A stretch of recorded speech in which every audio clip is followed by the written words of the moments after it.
Hey traders, welcome back to another video. Today we're going to be taking a look at currencies, commodities, and indices and talking about what we can expect next during this pivotal week in the financial markets. We have several big tech names reporting their earnings. We already saw from Tesla, but we have Meta ahead. We have Apple, Microsoft, Google. We have all the big names reporting this week, and it has a huge impact on the stock market. But outside of that, on Friday, we also have PCE inflationary numbers, which will be massive for everything. So a really big week ahead. Let's go ahead and jump in. I'll also share with you some of my current positions and things that I'm looking to potentially trade as well. Stick around. So here's a quick overview of the markets at the time of recording this video. We can see the stock market giving back slightly after its big gains recently. Same thing with the NASDAQ.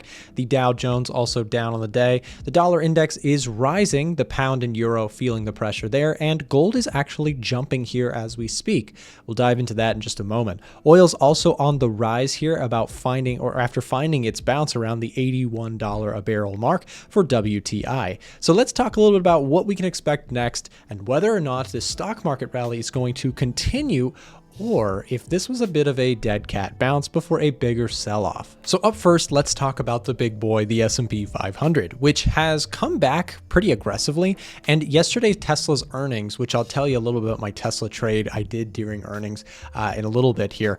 Tesla's earnings, despite being kind of an uproar for the market, getting a little bit of excited, just goes to show how far from grace Tesla really has fallen, because the market is not super impressed and still rolling over here a little bit.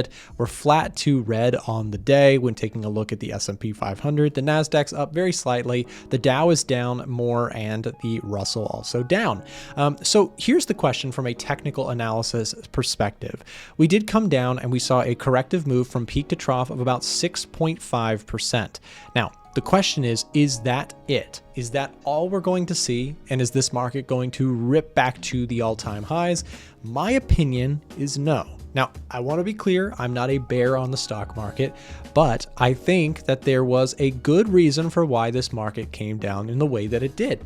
In fact, a 6% correction or pullback, if you will, is a very appropriate and normal amount of pullback to see in a bullish market. In fact, I think the average year you usually see about a 10 to 12% pullback at some point in the year, peak to trough, some sort of drawdown for the stock market. So that being said, I think we're still in the realm of normalcy for this pullback, but I want to talk a little bit about where we're at technically. So we've bounced off of these lows, we found support, nice long wick off the bottom, and we had two solid green days. But I think if you get a red day, it calls into question whether or not this is just a bounce or if it is going to really just roll over and break through the lows. I wouldn't be surprised either way, and I'm kind of remaining on the sidelines. I will say this, I am tactically bullish on the stock market. I have several plays that I'll be discussing in this video, but there are certain areas that I like more than others. I'm playing certain sectors, and I'm even short the Russell right now, which we'll discuss in just a moment. So we're coming up to this level, which I believe could be giving the market a bit of resistance here. If we sell off, this bodes potentially a red flag for the stock market, and we could see a deeper retracement. I would say if you take out these lows, it's a good solid chance that we do start to see more of a 8% correction, which I believe would take us around here. Let's actually measure that move from peak to about an 8% correction. That would be this green zone here. I would not be surprised if, with all of this volatility during earnings week, if something disappoints, whether it be Meta this afternoon after hours, or Apple and Google, Microsoft, if any of them really disappoint, they're carrying so much of the market's weight on their shoulders that if they disappoint, we could see a break of these lows. So be very careful watching the indices. That being said, if we do kind of retest this area intraday and we stay strong and Meta delivers, I would say that's kind of a buy this dip and let's recover this move. So I'm watching very closely to see what earnings reports bring. Again, I am bullish overall and willing to buy a deeper retracement if we do have it. In fact, I would actually welcome that. I would like to see this market roll over. But I also, like I said, I already have bullish positions open, and I think there is a good solid chance if you get strong earnings that we could see a gradual move back to the high. Now, why not a V recovery? A lot of times a V recovery is considered where you see this big sell-off, then just a immediate buy the dip and it rips back to the highs. Why do I think that that's not super likely?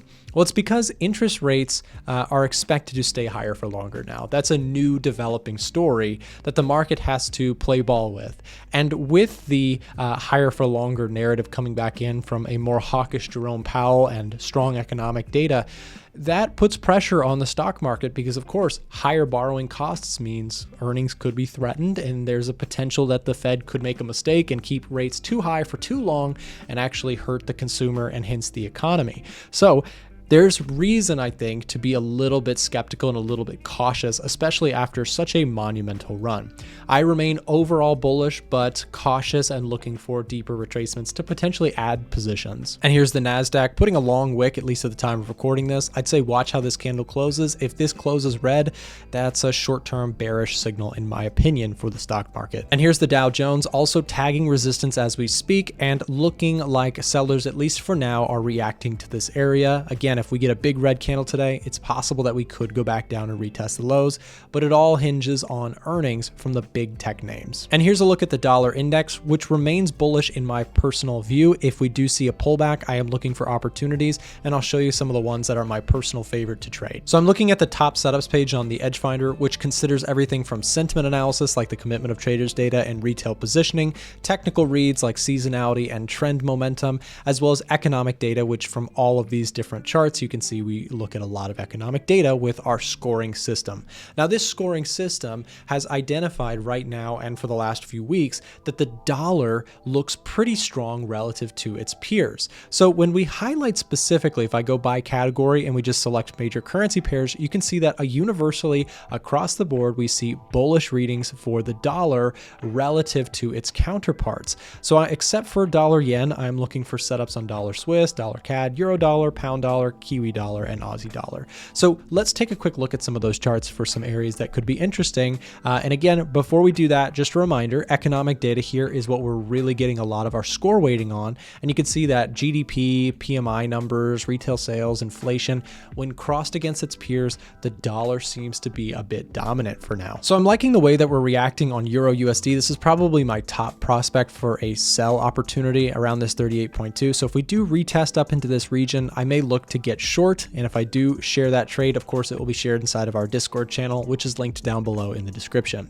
The pound USD also looks good. If you do get a retest of this 1.2550 level, that could be interesting, and dollar yen on a pullback might also intrigue some traders out there. Now, I know a lot of traders are looking at gold. I personally am still neutral on gold. I don't see enough of a reasoning here to get bullish or bearish. The economic data out of the US has been really strong, which doesn't bode well for the gold market, as a stronger dollar usually means a weaker gold market. And then also we see the COT data is strong, seasonally it's strong, and momentum is still to the upside. So there's some mixed signals here. So gold for me is not particularly interesting one way or the other. That being said, let's take a look at the technical chart. Again, I would say technicals continue to favor the bulls. Yes, you had a bit of a corrective move, but I want to, for the super bears out there, let me just illustrate something by adding a line chart here. This chart is still moving up and to the right? What we see here is that it is very, very hard to call a top in a momentum-filled market. And yes, when you look at candles, you could highlight that, it looks like we had sort of an intraday reversal and a big sell-off here, but I wouldn't read too much into it because, to be fair to the bulls, you've also had this, pin bar reversal candle at a level of support. I would not be surprised if the gold market continued to push higher. I personally do already have a long position on silver, and I have this on SLV, so I'll show you my SLV position. We're floating around $200 on this trade at this time, but silver looks pretty good to me around the $27 mark, and as long as we hold above this previous wick low, I'll stay in the trade. Otherwise, I will stop out for a loss on that trade. And you'll notice that silver is actually getting a bullish reading on the Edge Finder, which is part of my systematic approach to trading. I like to see that economic data agrees with my technical analysis before I take any trades. Also, I should mention, if you haven't already picked up a copy of the Edge Finder, our sale is ending. This is a last call opportunity to get it for the lowest price ever. The price is going up, and this is the end of our biggest sale of the entire year.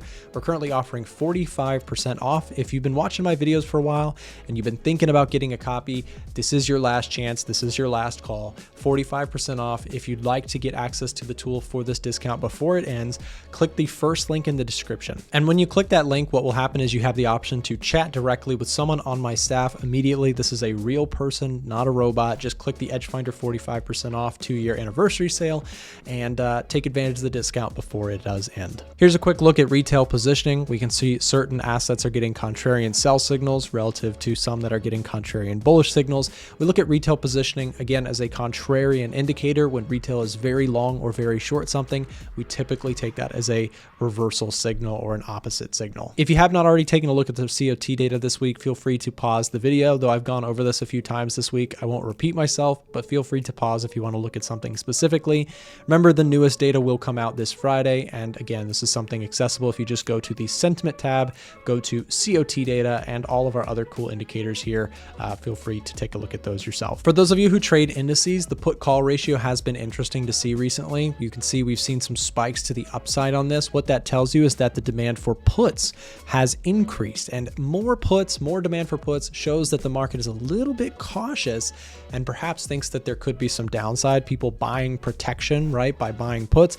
If you're someone who trades indices or you're long stocks, etc., sometimes traders will buy puts to either place a bearish bet on the market or simply to hedge their existing positions. We can also see a similar sentiment showing up in the AAII Investor Sentiment Survey. This is a survey that asks participants, how are you feeling about the stock market? What we can see is 34%, the highest in our recent record, are actually showing bearishness on the stock market, which does suggest that perhaps the stock market is starting to lose some of the wild frenzy buying state that we've been in so far for most of 2024.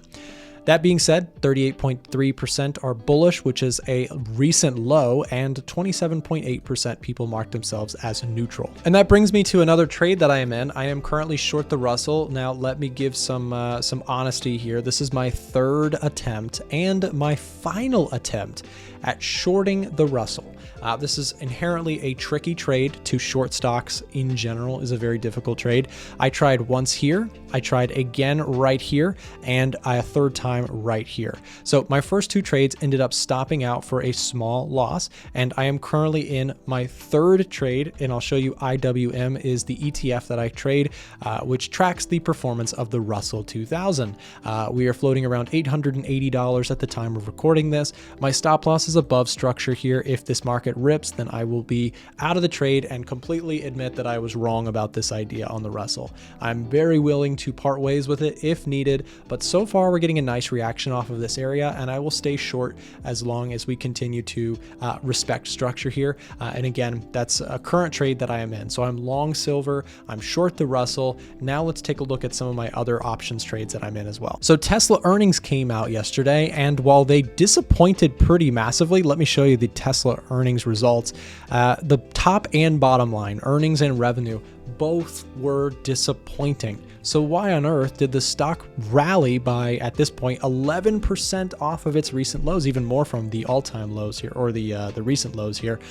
Why is it up so much? Well, there was two main reasons, and maybe we can find some articles to show on the screen for this component. But basically, they talked about a potential ride-sharing application that they're looking to launch and an economy-friendly car that may be in the works as well for 2025. So there's some exciting news around Tesla, and so I actually took a trade off of this, and I'll show you what happened with that. Okay, so this is what I did for the earnings report for Tesla. Tesla is a company that I think is a hard one to really invest in for traditional meanings, like you know, just an earnings growth and a monster growth machine. It's just not been that kind of company in recent times. That being said, they're still developing some cutting edge technology. They're the first mover in the EV market, and I decided that I wouldn't mind owning some of the shares if the market sold off in the earnings yesterday.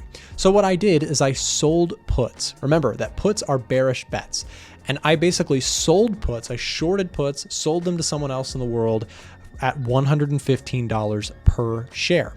Now, in that exchange, what I'm saying is I will buy the shares at $115 no matter what, if they go At any point, I will buy the shares at $115.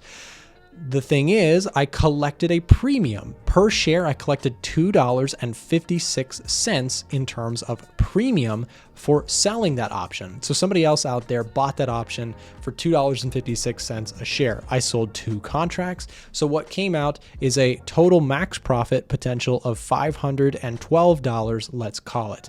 I closed that trade early today because it went up about 85% of the max potential profit, and I closed it out because the market ripped on earnings, and I just said, you know what, I'll just take 85% of the max profit. So I closed around $480, I believe, something about that range. So let me go to my latest options update. Yeah, so I claimed like $420, which was a great 2-day trade for me. Again, just staking that I would buy the shares if it dropped significantly, and then I was able to make $420, even though the shares never came down to that level. Now, what is so cool about options is you can basically say, you can basically get paid for saying, I would buy the shares if they came here.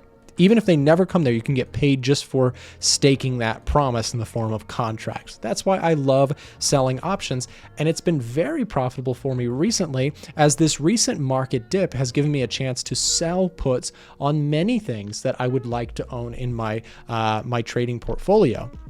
So I'll give you some selections here. You have Tesla, so I closed out of that. Actually, it ended up being a lot less than I thought. It was only $300. I need to update that in our Discord room. I closed for like $300, but still $300 for like 1.5 days of waiting. I will take that all day long. VOO, I did sell puts. I got assigned. I'm up lightly on that position, around $2,200. I've also sold calls against my VOO position now, so I'm collecting premium on the other side. TAN, I did get assigned. I'm in the red on that one, but I've also sold calls against it, so I'll collect some premium if the market goes lower or sideways. XLC, I sold puts. SMH, I sold puts. Both of these are working out very well so far. You can see 92% of max profit on SMH, and TLT is a trade that I'm working with, not going very hot for me. I'm down $3,700 on that trade, but it's softened because I sold calls against it as well. XLK, XLY, both of these are not going too hot, but they've recovered a lot from their lows. You can see on the day, XLY jumped significantly. This is the consumer discretionary ETF, and the reason it's up so much today is because consumer discretionary, which is like consumer optional spending stuff, has 10% or so of the holdings are in Tesla. So Tesla jumping today helped the ETF significantly.